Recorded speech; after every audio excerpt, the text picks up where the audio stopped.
Who were you before the world told you who you should be? Before the job titles, the expectations, and the quiet weight of other people's dreams were placed upon your shoulders. The journey to discovering your true self can feel like searching for a mythical creature, a perfect, fully formed being hidden somewhere deep inside. But what if I told you that you are not a puzzle to be solved, but a story that is still being written? And you, my friend, are holding the pen. I'm Danny, and this is a new episode from Thinking Out Loud.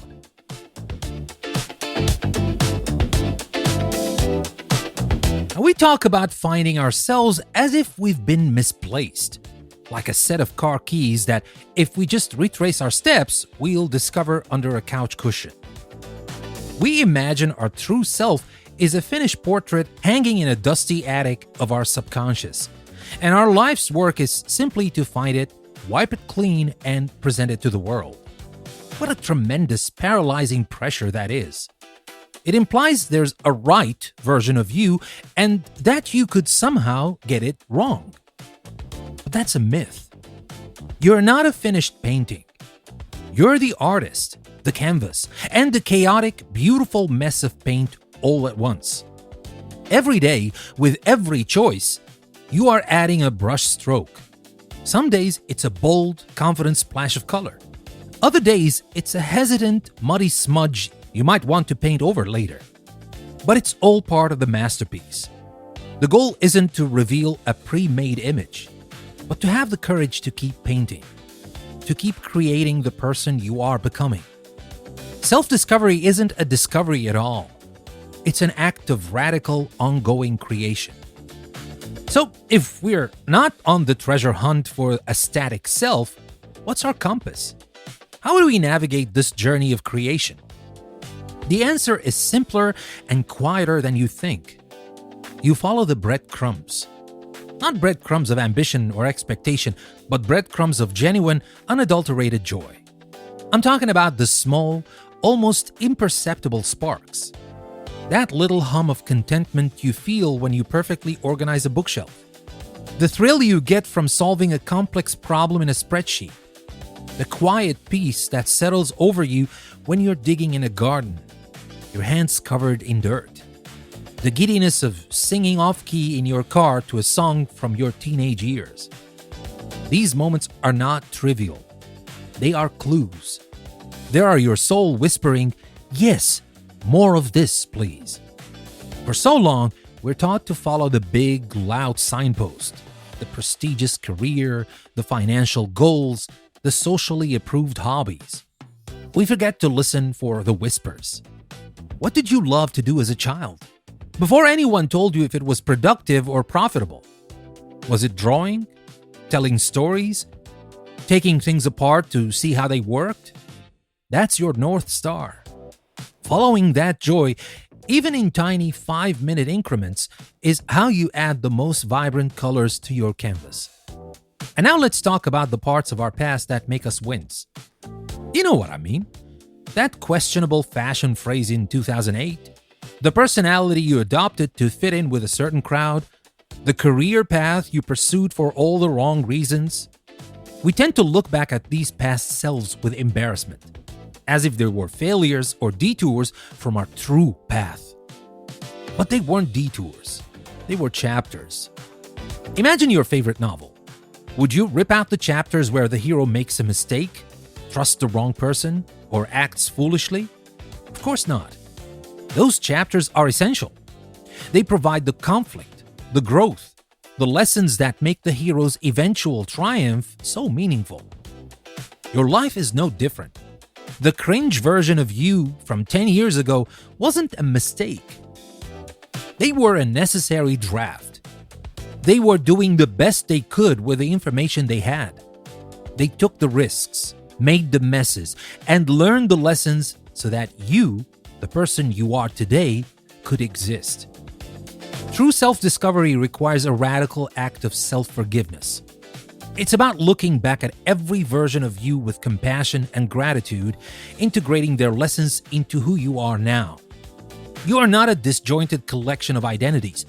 You are a single, epic story and every single chapter belongs. This journey isn't a solo expedition into the wilderness of your soul. We are social creatures, and we discover ourselves in the reflection of others. Pay close attention to the people in your life. Who holds up a mirror that shows you a version of yourself you love and recognize? I'm talking about the friend who sees your potential before you do, who reminds you of your strength when you feel weak, the partner who loves your weird, quirky habits that you thought you had to hide, the mentor who challenges you not to be someone else, but to be a more fully realized version of you.